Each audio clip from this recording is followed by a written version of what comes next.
Boa noite, mais uma live de perguntas e respostas. Recebi muitas perguntas hoje, mas muitas mesmo.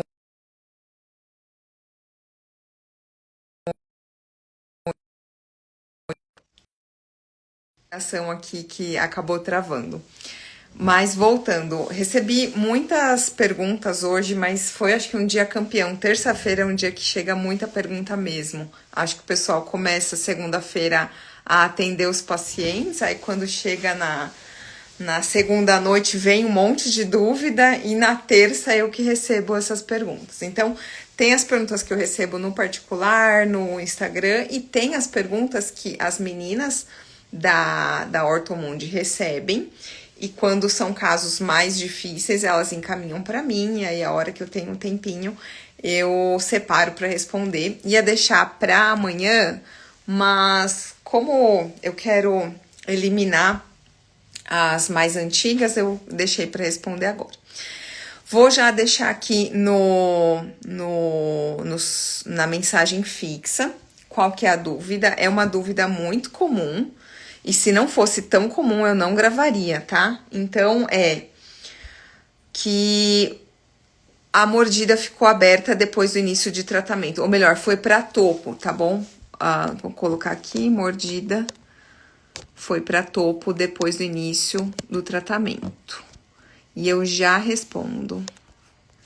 Foi para topo no início do tratamento. O que fazer? É tão comum esse tipo de pergunta que eu achei interessante, achei necessário mesmo deixar salvo. O que fazer? Porque é muito simples de resolver, tá? Agora eu vou fixar aqui para quem entrar, fixar comentário.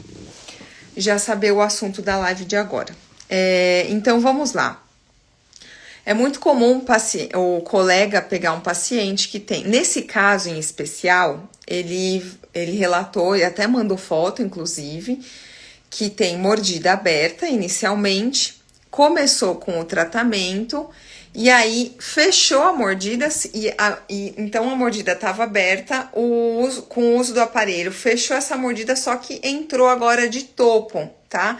E essa é a grande pergunta, o que fazer, onde eu errei, por que chegou nesse estágio de topo? Eu vejo nessa foto em especial desse paciente, também abriu um diastema inferior. E aí eu vou começar que existem duas possibilidades para isso ter acontecido, tá? A primeira possibilidade é a mais comum, eu diria. Porque geralmente o paciente que tem mordida aberta ou tem qualquer tipo de maloclusão, ele tem uma disfunção respiratória e muscular associada. E sendo assim, a gente sabe que geralmente está associado a uma ausência de selamento labial passivo. É mais comum do que a gente pode imaginar, tá? Eu demorei um pouco para ter esse olhar mais detalhista em relação a isso e também um olhar mais capaz de identificar isso com mais facilidade.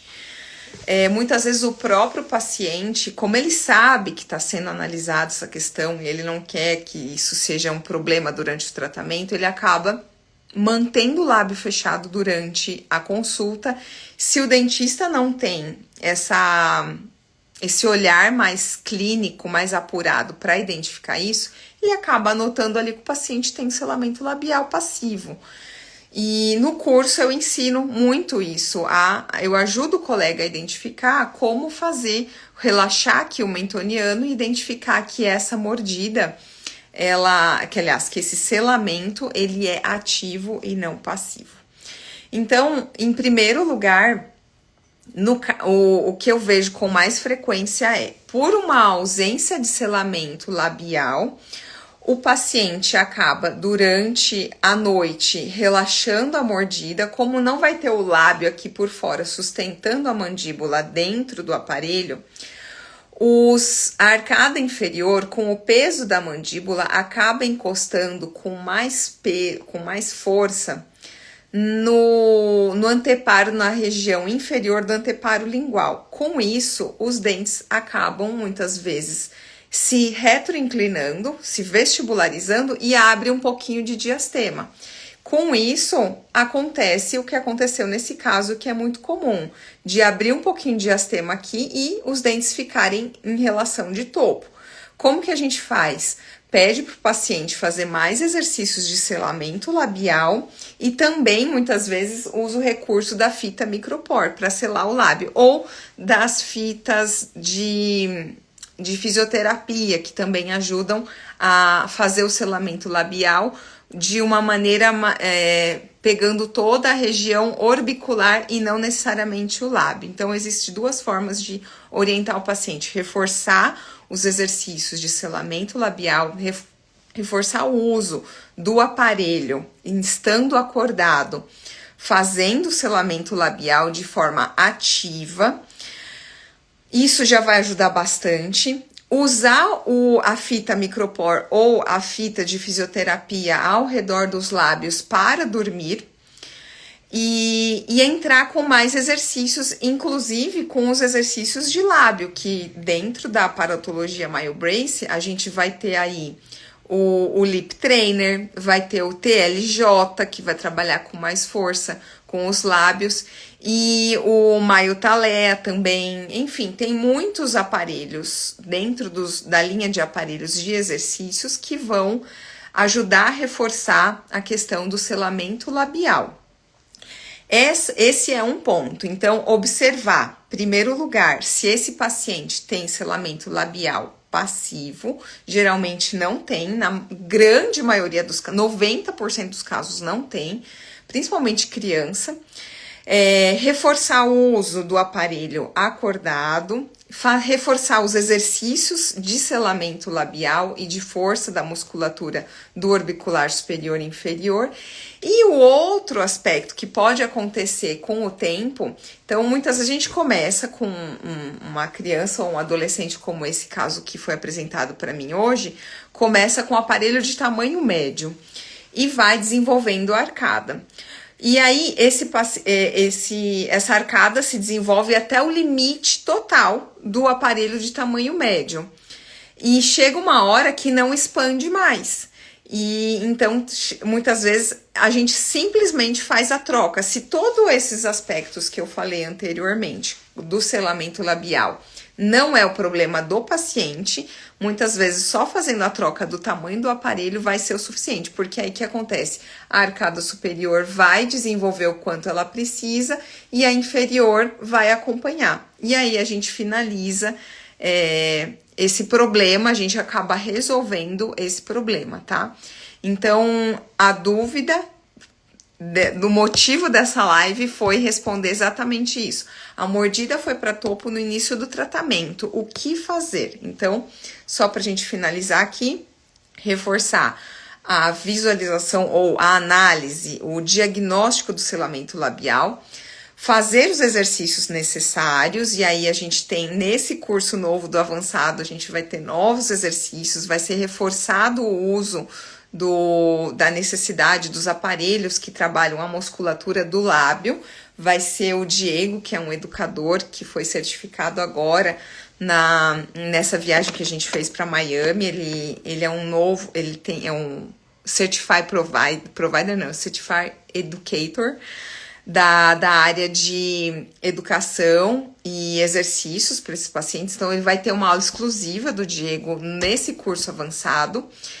E depois, com tudo isso feito, observar se realmente está na hora de fazer a troca do tamanho do aparelho. Como? Usando a reguinha, que a MyoBrace cede pra gente também. Então, a gente tem essa reguinha que pode ser visualizada por esse lado aqui. Então, aqui na setinha preta, a gente coloca na distal de lateral, faz a curvatura, seguindo a curvatura da arcada do paciente. Onde encaixar essa listrinha aqui é o tamanho do aparelho que você vai falar para sua vendedora, para sua consultora MyoBrace. Ou, Patrícia, não tenho essa reguinha. Eu gosto muito dessa régua aqui maleável, é da Morelli, mas qualquer reguinha maleável que a gente consiga fazer a medição da distal de lateral a distal de lateral obedecendo a curva, você pode falar em milímetros para a consultora o tamanho que deu para você ver se tá na hora realmente de fazer a troca do tamanho do aparelho, ou até mesmo usar aquela técnica bem antiga de usar o fio dental, tá? Então, com isso você consegue tirar a dúvida, descartar a possibilidade de estar entrando em topo por conta de um tamanho de aparelho errado, tá bom? Deixa eu ver se entrou alguma dúvida aqui. Acho que não. Então, vou finalizar essa live com essa resposta e vou postar pro colega que fez a pergunta pra Natasha. E se tiverem mais alguma dúvida, pode deixar aqui no inbox, no meu particular, ou também quem tiver o meu telefone, meu WhatsApp, também pode deixar que assim que eu tiver tempo, eu respondo todo mundo. Uma ótima noite para todos, um ótimo final de terça-feira e até a próxima.